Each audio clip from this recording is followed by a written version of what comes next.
much for coming back to Tech on Deck 2015. We have an amazing segment for you tonight.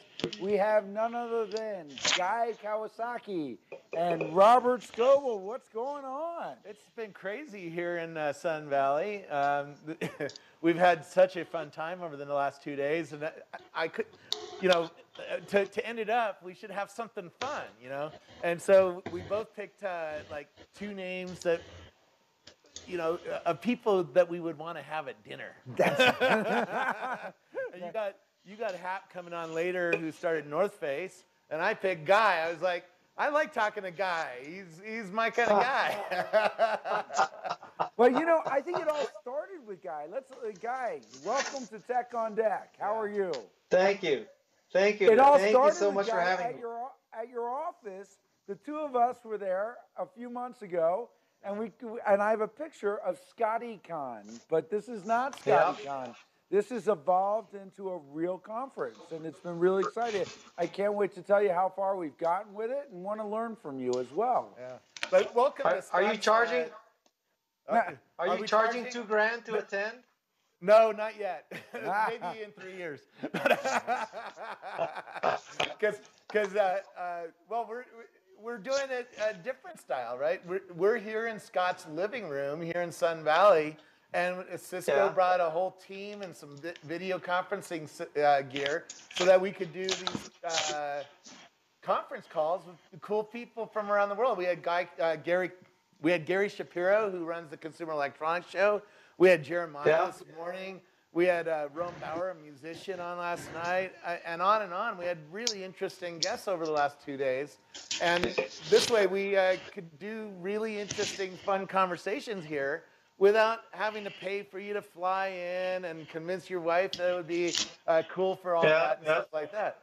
So one thing, over the last 2 days, a theme has emerged, though. And I wasn't expecting a theme to emerge, but a theme emerged in all of the conversations, which is, it's really hard to get attention in today's world, and you're the master of getting attention. You were the first evangelist at Apple, and now you're doing evangelism for a startup. Tell people what the startup is. See, and that's the master of attention. Really. Always be prepared to get your startup out in the audience. Tell me a little bit about, just 30 seconds, what you're doing right now with this new startup. Okay. So right now, I'm chief evangelist of a company called Canva. And this is a Sydney-based company, and it's in the online graphics design business. So think of it as a fast, free, and easy version of Photoshop, if you will. Yeah. And it's a great company. I visited them before you even knew about them when I was in Sydney like 2 years ago. A great entrepreneur who started that, and it's a beautiful system. Yeah. One thing we talked about with musicians, with Jeremiah, with all Gary, it's really hard to get an audience. It's really hard to get products sold. It's really hard to get attention. It's hard to get anybody to care about your stuff, because let's be honest, we're all on Facebook all day long just going through that feed, right? And if I watch people in the airport, and if they have 5 minutes in the line, they're just going through that feed as fast as they can, looking for a fun joke or something like that, or a cute cat photo or a cute baby photo. And getting through to people is really, really difficult because we have so many media choices today. Okay, so yes and no. I understand the noise. I understand the competition. On the other hand, is it preferable for a world without social media where the only people who can advertise and promote are the people who can buy Super Bowl commercials? I don't think so. So I'd much rather have this social media world where the playing field on Facebook is pretty even, right? I mean, yes, you could spend more money and promote. You can cheat and buy likes and followers. But, when all the dust settles, it's about the quality of your feed. And let's just say the quality of the feed seems to be inversely related to the amount of agency money you spend. Yeah. So I think all in all, it's a good time to be an evangelist. When I started evangelizing Macintosh in the mid-'80s, I had a plane ticket and a telephone. And, I either had to fly there or I had to call them. If they were really technologically aware, I could fax them something. Compare that to now. Oops. We lost you there, Guy. Can you hear us? Testing. We lost him. There we go. Oh, sorry. You're back. Hello? Guys, So Yes, I'm back. You said a plane ticket, and if we were really lucky, a fax machine. And we're having troubles. Well, it's good that our live stream was down. Now our video conference stream is down. Are we recording? Okay, what was the last thing you heard me say?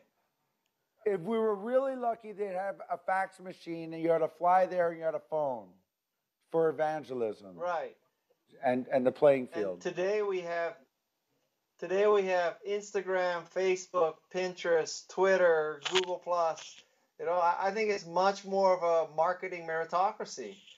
And so in all of this, I mean, let's face it, quality is the new marketing, right? And I don't think you can buy your way into things anymore, or at least it's more difficult. Yeah. Well, you can buy your way into the Facebook feed if you had money, but you still can't get people to care. And if you buy your way into the Facebook feed, your post is marked sponsored, and all the ad blockers are blocking it. And a lot of my friends are using ad blockers, so they only see the real native content. They don't see the advertising content. And so it's still back to you have to be good at getting through that feed. It's worse than what we made it out to be, though. If you go to Web Summit, there's now easily 3,000 startups in rows there. This is a world that I have never seen. When I started blogging about startups, there'd be a new startup every week, it seemed like, or every day maybe. Now we see Y Combinator kick 110 startups out in one day. And you just can't pay attention to all of them. There's no possible way, even if they were all awesome. So tell me some of the advanced tricks you're trying as an evangelist in this really noisy world. Well, the most powerful trick I have is called Guy's Golden Touch. And Guy's Golden Touch is not whatever I touch turns to gold. Guy's Golden Touch is touch whatever is gold. And so, it's very easy to evangelize Canva because Canva is so good. And I didn't make Canva good. I saw that it was good, and I decided, that I'm going to jump on this tidal wave. I may declare victory at the end of the ride, but Canva was good before me, and I saw it. I saw how great it was, so I jumped on it. And, believe it or not, that's the secret to evangelism, because it's really easy to evangelize something great, and it's really hard to evangelize crap. Yeah. And there's a lot of crap out there. And that's why I hang out with you. Because I wear your clothes, right? It's true. And I love your product. I think if you the secret that I'm hearing is that you have to find a product or service that customers can feel comfortable evangelizing. Yeah. And if you don't have one, you're wasting your time. You're not going to cut through the noise. But I even think when you find a product that customers love, it's still not easy breaking through the noise. Yeah. Not every company can afford to bring on a Guy Kawasaki to be their chief evangelist. We lost your video, but we can hear your sound. So we're just going to keep going so long as now we see you. Or in your case, I mean, I think it's really forward thinking. In Rackspace's case, hire you to go out and evangelize and talk about startups. I really don't evangelize that much. No. All I'm trying to do is GoPro style marketing or Red Bull style marketing.